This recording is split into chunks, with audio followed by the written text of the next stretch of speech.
Everyone, मेरा नाम मोनिका है। मैं आइल्स 9 से हूँ। तो इस वीडियो में ये बार ग्राफ मैं एक्सप्लेन करने वाली हूँ, जो कि ये 16 नवंबर 2024 को आइल्स एग्ज़ाम जो इंडिया में हुआ था उसमें ये बार ग्राफ रिपोर्ट किया गया था एंड एक लाइन ग्राफ भी था। अगर आपको पता है वो लाइन ग्राफ का क्वेश्चन क्या था तो आप प्लीज़ टेक्स्ट कर दो, तो मैं उसके ऊपर भी वीडियो बना दूंगी। तो मुझे जब ये डायग्राम मिल गया तो मैंने ये देखा है, ये खड़े वाले बार ग्राफ है, मीन्स वर्टिकल बार ग्राफ बोलते हैं इसको।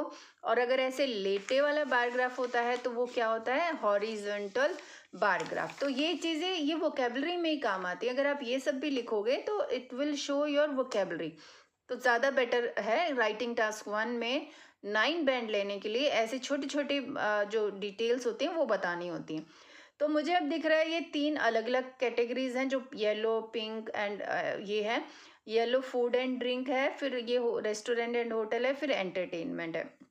एक्चुअल एग्जाम में आपको ये कलरफुल चीज़ें नहीं मिलेंगी, उन वहाँ पे थोड़ा लाइटर, फिर थोड़ा डार्क, फिर थोड़ा डार्क, ऐसे करके आपको शेड्स मिल सकते हैं। एंड यहाँ पे कैटेगरीज देखो, 5 कैटेगरीज हैं। अंडर 30 है, फिर 76 प्लस तक है। एंड ये जो है, ये अपना जो डेटा है ये परसेंटेज में दिया है, टोटल स्पेंडिंग जो है।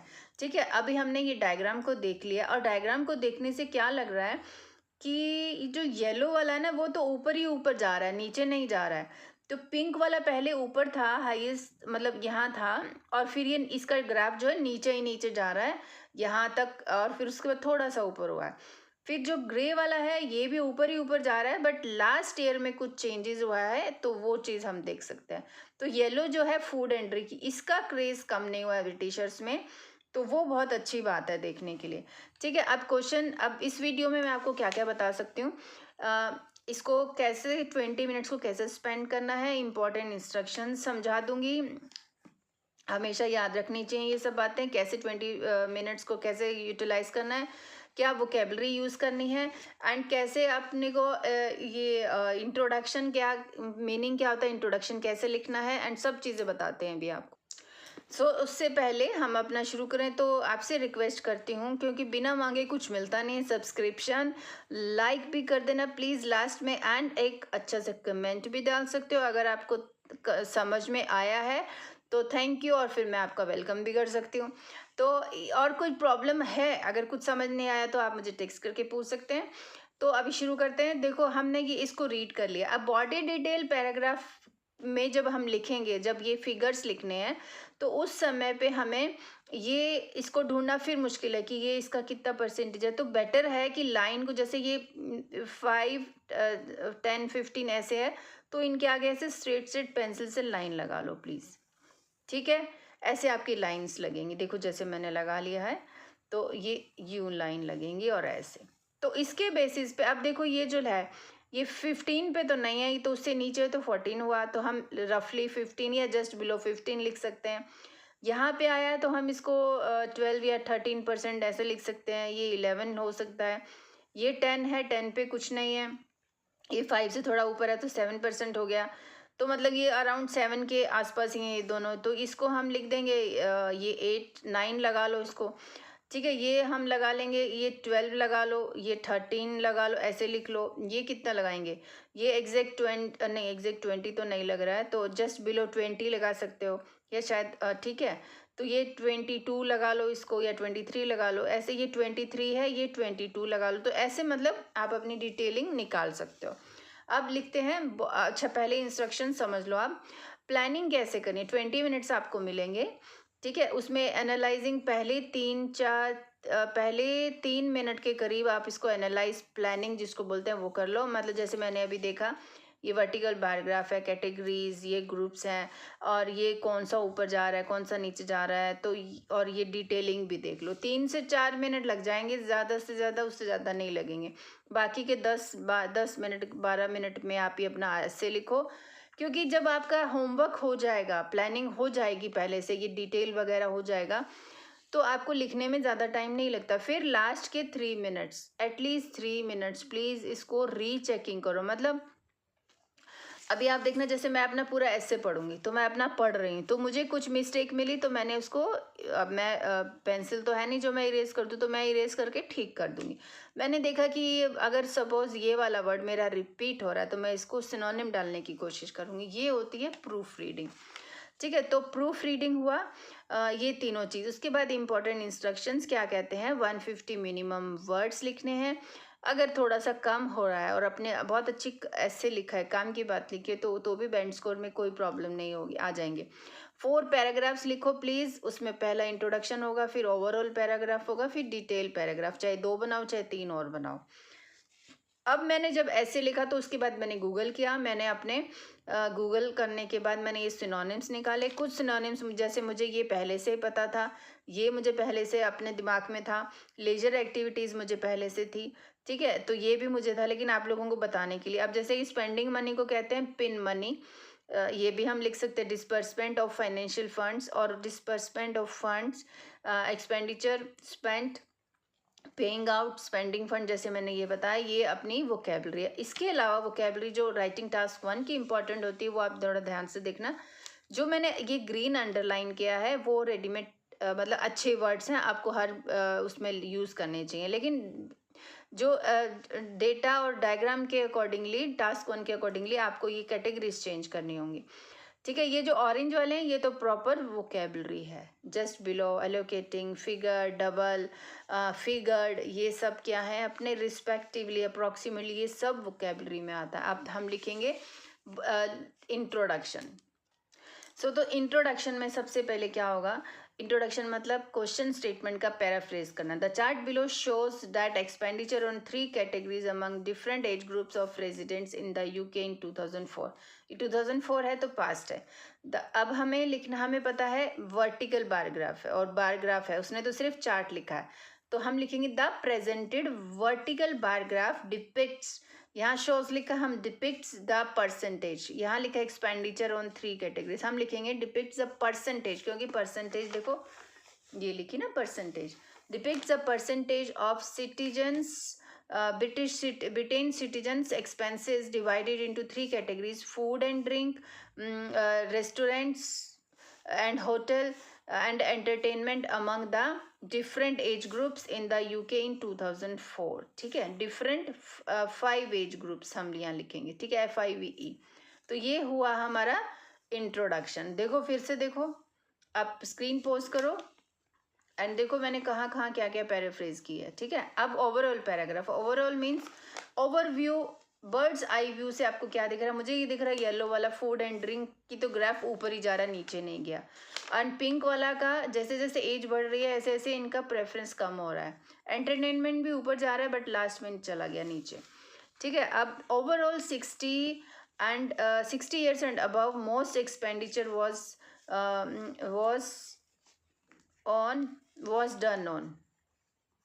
done on food and drink as well as entertainment, while hotel stays and restaurants were on least। तो हम ये 60 years and above मतलब ये 2 कैटेगरीज आ गई, ठीक है। हमें और कैटेगरीज की भी बात करनी चाहिए, इसमें एक थोड़ा थोड़ा बताना चाहिए, मैं आई थिंक वो मैं जल्दी जल्दी में नहीं लिखा। It can be clearly seen that aged graph preferences were changed, food eating out to foods and drinks along with entertainment were changed। ये हो गया food eating out से food and drink along with entertainment, सब change हो गया। food eating out मतलब restaurants वगैरह change हो गया to food and drink along with entertainment. ये हमारा ओवरऑल पैराग्राफ हुआ, लेकिन आप इसमें एक दो चीज़ें और डाल सकते हैं कि क्या सरप्राइजिंगली कोई चीज़ है, या जो ग्राफ है फूड एंड ड्रिंक का, जो पीपल का, जो ब्रिटिशर्स का प्रेफरेंस है वो कभी भी कम नहीं हुआ, ऊपर ही ऊपर गया है इसका ग्राफ। ये लाइन लिखनी चाहिए थी मुझे। अब डिटेल बॉडी पैराग्राफ में क्या होगा, या तो इन 3 पैराग्राफ बना लो, पहले इसके बारे में बात करो फिर इसके बारे में। जब इसके बारे में बात करोगे तो सभी कैटेगरीज, सभी ग्रुप्स को लेके बात करनी है कि इस ग्रुप में इतना स्पेंड कर रहे हैं, वो टाइम टेकिंग हुआ। अब बेटर है एज ग्रुप के अकॉर्डिंगली लिखो, मैंने एज ग्रुप के अकॉर्डिंगली लिखा है। पहले मैं इस और इसकी बात कर रही हूँ, कॉम्बिनेशन करना है, कॉम्बिनेशन ऑफ डेटा बहुत इंपॉर्टेंट है। कहीं पे सिंगल लिखो लाइन, जैसे मैंने इसको और इसको सिंगल लिखा, इसको भी सिंगल लिखा, और कहीं पे कंबाइन कर दो। तो पहले हम इसकी बात करेंगे, ठीक है। अभी तो यहाँ लुकिंग एट इंग्लिश पीपल, देखो इंग्लिश पीपल है ना, ब्रिटेन यूके की बात हो रही है। Looking at English people age group from 46 to 60 and 75 plus, देखो 76 प्लस लिखा है। Spend their most on food and drink, देखो ये फूड एंड ड्रिंक दोनों ने फूड एंड ड्रिंक पे किया है। अकाउंटिंग फॉर अप्रोक्सीमेटली 17, देखो ये 17% है और ये 23% है रिस्पेक्टिवली, भी लिखना जरूरी है। They also spend on entertainment activities with just 1500, देखो 15%, सॉरी ये देखो इन्होंने ये 15% से नीचे है और यहाँ पे भी 15% से नीचे है। With just 15% for the former group, just नहीं जस्ट बिलो लिखना है मुझे, sorry just below 15% for the former means पहला ग्रुप इतना, एंड रफली 13% नहीं तो ज़्यादा हो रहा है, रफली 13%, ठीक है थोड़ा सा इससे नीचे होगा, मैंने ग्राफ गलत बनाया। 13% फॉर द लेटर मीन्स ये बूढ़ों वाला ग्रुप, ठीक है ये दोनों हमने लिखा। अब बात करते हैं इस ग्रुप की, ये अकेला। In contrast those aged 61 to 75 utilized their finances on leisure activities. अब इस ग्रुप ने लेजर एक्टिविटीज़ पे ज़्यादा यूटिलाइज किया money, which accounted to 23%, followed by मतलब इसके बाद किसने फॉलो किया, food and drink which constituted 20%, food and drink. तो ये थोड़ा सा शायद ये 20%, यहाँ 20% से थोड़ा कम, ये 19% लिखना चाहूँगी मैं, ये 19%, ठीक है अराउंड 19% लिखो, ठीक है ये हमने अब इसकी बात की। अब ये दोनों रह गए, अब इसको और इसको कंपेयर कर देते हैं। Moving on the spending pattern of Britishers, अब ये हमने लिखा 31 to 45। This group predominantly dedicated their 2004 financial budgets to food and hotels with both categories, देखो इस कैटेगरी ने फूड एंड होटल्स में ऑलमोस्ट बराबर खर्च किया है। देखो predominantly dedicated their 2004 financial budgets to food and hotels with both categories accounting for approximately 13%, दोनों को हमने combine किया। However, they use their financial resources least on entertainment with just under 7, देखो just under 7, तो 8 भी नहीं है तो just under 7 लगा लो आप इसको, ठीक है तो ये जस्ट अंडर 8 हो सकता है, कुछ भी लगा लो, जस्ट अंडर 7 या जस्ट अंडर 10 इसको रख सकते हो, ठीक है। तो अभी ये वाला कैटेगरी, इसके बारे में क्या लिखना है।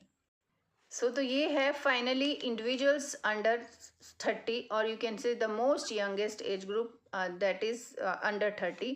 प्रियोरिटाइज होटल्स एंड, उन्होंने क्या प्रियोरिटाइज किया, देखो ज़्यादा उनका क्या, होटल्स एंड रेस्टोरेंट, पिंक वाला है ना, देखो restaurant, hotels and restaurants allocating just below 15% of their annual budget. Surprisingly this figure was double, ये जो फिगर थी ना ये 14 मतलब जो 15% के करीब थी, वो डबल किस चीज़ की थी, was double that of their expenditure on food and beverages and entertainment which was figured around 5, which was figured around 7, देखो ये 7 और ये इसके आसपास ही है, तो 7 और 7 14% बन जाएगा। तो मतलब इन दोनों को मिला के वो ये फिगर जो ऊपर वाली है पिंक वाली, ये डबल हो रही थी।